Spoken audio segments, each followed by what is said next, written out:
or you're in the UFC. This dude plays linebacker. His name is Eric Stryker, but that's neither here nor there. The quote is as such, quote, "I am so effing furious right now. SAE just effed it up for all of you effing white fraternities." Now, this is a video of him saying all this, by the way. Right.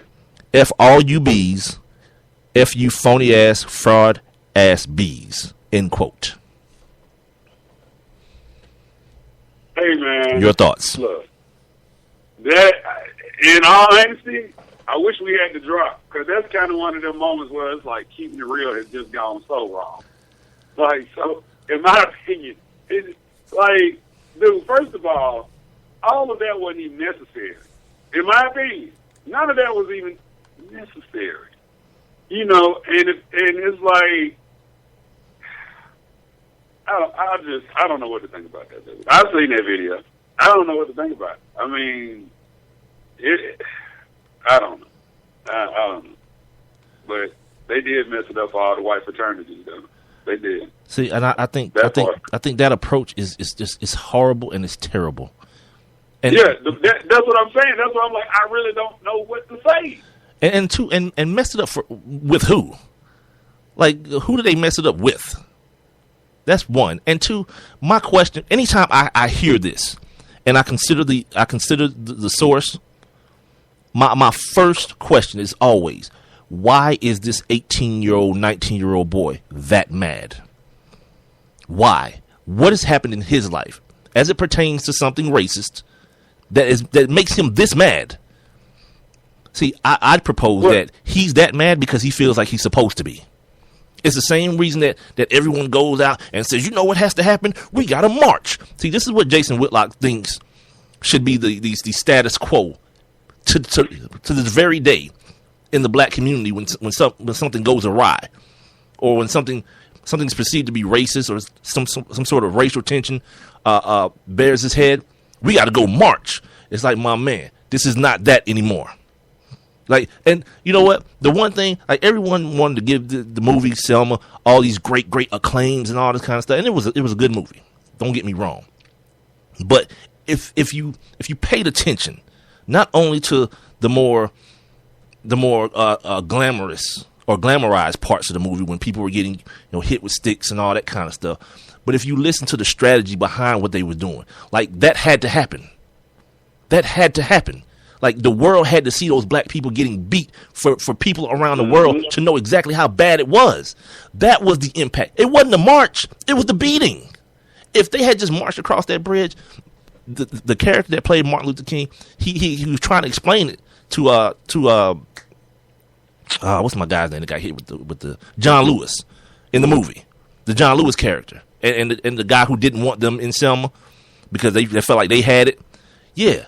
He was trying to explain to them, like, this stuff has to happen. Like, he didn't want people to die or nothing, but the world had to see that. You marching today, that's not going to happen. And if it does happen, ain't nobody going to be appalled. We're numb. Society today is numb to all that crap.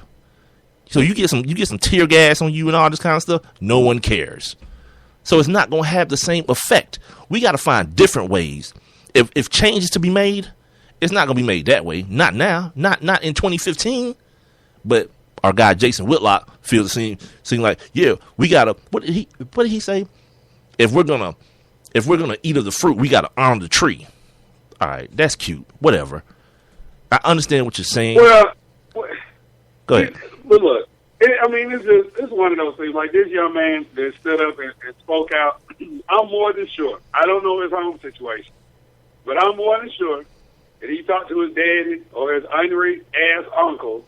They was like, boy, like, what I tell you about that Oklahoma? Like, I'm sure that somebody kind of, just like we were talking about the guy that decommitted, whose mom spoke and was like, was angry, and we talked about it the other day. It seemed like she possibly put some of that into him. We're passing down anger and not education. That's the problem. Right. And so I'm sure that this is the same thing that has happened. But, at some point, when you talk about educating or whatnot, it's times like this that universities, like Oklahoma and, you know, these other PWIs that, you know, they have a lot of African Americans on their campus. This is the time that you start having, you start educating people about race relations and all that kind of good stuff. You know what I'm saying? Like, you know, you can sit in your gymnasium and have what they used to call those meetings. I can't even think what they call those convocations. You can sit there and have an old boring convocation for like an hour, 2 hours, you know, on end.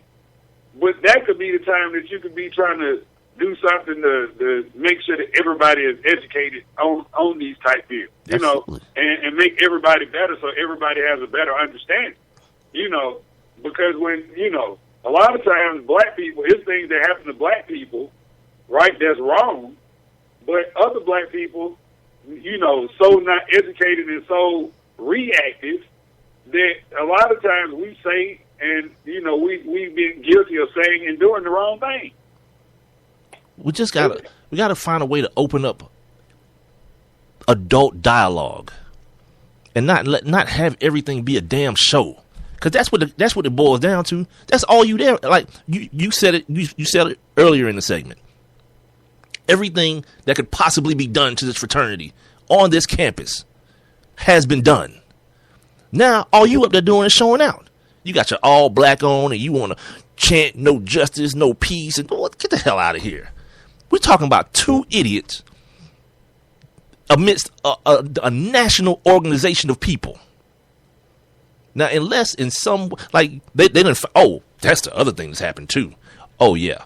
They went and found that black dude that's a member of SAE. Somebody went and found this dude. I saw the interview. Yeah. And he's all like, I'm so ashamed. I don't want to be a part of this organization anymore. See, again, you're spreading stupidity. Because to you, nothing's really changed. They're just two idiots. They're idiots like that in every organization.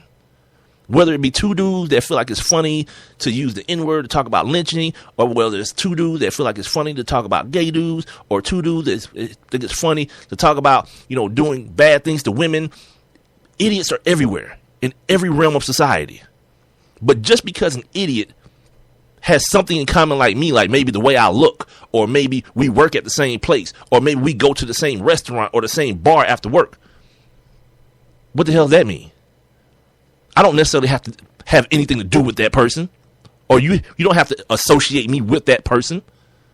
It's so ridiculous. Like, and here's the other thing, like, while these people talking about, you know, the president of the fraternity and the vice president need to be expelled too. Yeah, go right ahead. Because the first thing I'm doing is I'm on the phone with my lawyer. That's like you going and killing somebody, and they say, well, you know, they did that show together. You got to lock Mike up too. Yeah, try it.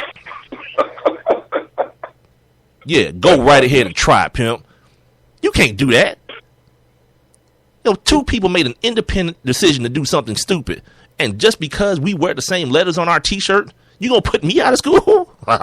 Yeah, like this is stuff I'm talking about. People don't think. It sounds good to say that. Like, yeah, we want, because everything that you could have wanted had already been done. So now you're reaching. You know what I mean? Yep. You're trying to make this long reach to what else? What else can we do? I know. We can get the people who are at the head of the organization on campus, get them expelled too. Okay, then where do you stop? You want to expel all the members? Call Al Sharpton. Don't even get me started on him. Like, oh God, you had to do it. You had to do it. Those two dudes are the worst thing in the world. And they're right along that line with this whole Jason Whitlock situation. And I always ask people the same question, and no one can give me an answer. If it wasn't for racism, these two people in particular, Jesse Jackson and Al Sharpton, right, who want people to think that they want to end racism. If racism ended today, what would they lose all their money? Yeah, what would they do for a living? Nothing. Yeah, they depend on racism as much as the Klan does. Right. You're right. You're absolutely right. And, you know, that's just like, you know, I was just having this conversation last week about Al Sharpton because, you know, the story came out that Al Sharpton was being paid off, you know, not to bring up some of the, you know, things that were going on to black people in certain communities, like he was being paid off by local governments. And, yeah, that's him and Jesse's racket. You remember a couple years ago, maybe about 5 or 6 years ago, these cats in Detroit were suing Jesse Jackson for that same thing. Yeah, because what he did, I know about that situation, because what he did was he went to, it was either GM, it was one of the big three, it was either Chrysler, GM, or Ford, or whatever. But he went in and was supposed to be fighting for, I want to say, better wages or something for them, and went in, they brought him in, and he sued whichever car company it was, he sued them on behalf of these people, but it was like the lawsuit was like Rainbow Push versus Chrysler, right? So when the settlement came in, guess who the settlement went to? Yeah, them dudes are scumbags. Rainbow Push, because it was them versus the auto dealer, the auto manufacturer. Those two dudes are scumbags. They just went in on behalf of somebody. Yeah, they do that all the time. That's how Jesse Jackson got his Sunday morning radio program. He went in, sued the very people that own this great service that we're on now, Spreaker.com. He went in and sued iHeart. It was then Clear Channel. Went in and sued them for having a lack of African American talk programming, and part of the settlement was he ended up getting some money, and he ended up with his own Sunday morning radio show. Ridiculous. It's totally ridiculous. And so while Jason Whitlock is talking about, our black leaders, guess what, homeboy? I don't need no leader. It's 2015. The name of the game has changed. Like, as much respect as we have and people should have for guys like Dr. Martin Luther King and Ralph David Abernathy and Andrew Young and all those guys that went through what they went through when they went through it, it's a different game. Like, I don't need nobody standing up in no mic representing a whole entire people, because our issues are different. Like, our individual issues, I should say, are different. You think for 1 second that Jay-Z is the same type of N-word that I am?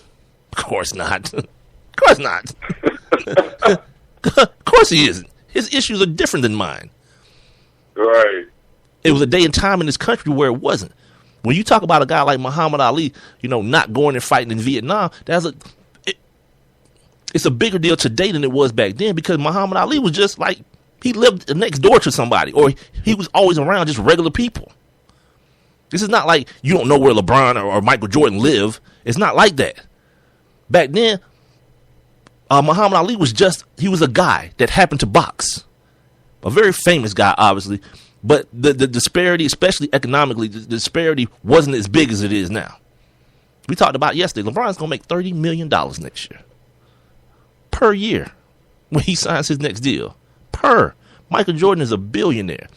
And he gets 5% off of every sneaker you dudes are lining up for hours and days outside of malls and fighting for. Mm-hmm. They say annually, it's $100 million a year. You see with those 84 Nikes, they weren't even Jordan. They were just Nike. They about to go on sale. And they busted, too. They busted. Yeah. Good for him. Those were like something he played out on the playground with. Yeah, good for him, man. And good for anybody who decides they want to partake in those, man. And, I hope tomorrow that this Oklahoma stuff is just not really on the forefront of anything. But it really bothers me, man, that a kid that's that age has that type of reaction to something like that. Because whoever has passed down that hate to him, or that pain, I should say, not hate, that pain to him, they didn't mind. They didn't take the time out to pass down anything else, any type of temperance or anything. Because once you say, like, F all you white fraternities, come on, really? Like, that's no different. No, it's the same attitude. Like, this morning I get up and I don't just read sports, just in case you're wondering. Because for whatever reason now, the thing is now to shoot at the police, because obviously that's gonna keep young black kids from getting killed. That's gonna make that stop happening. Of course it's not. It's gonna happen more. These people realize now you shoot. Folks are protesting outside the police station in Ferguson, right? Somebody's in an apartment building across the street or something sniping the police. Right. Yeah, that's the move. Yeah.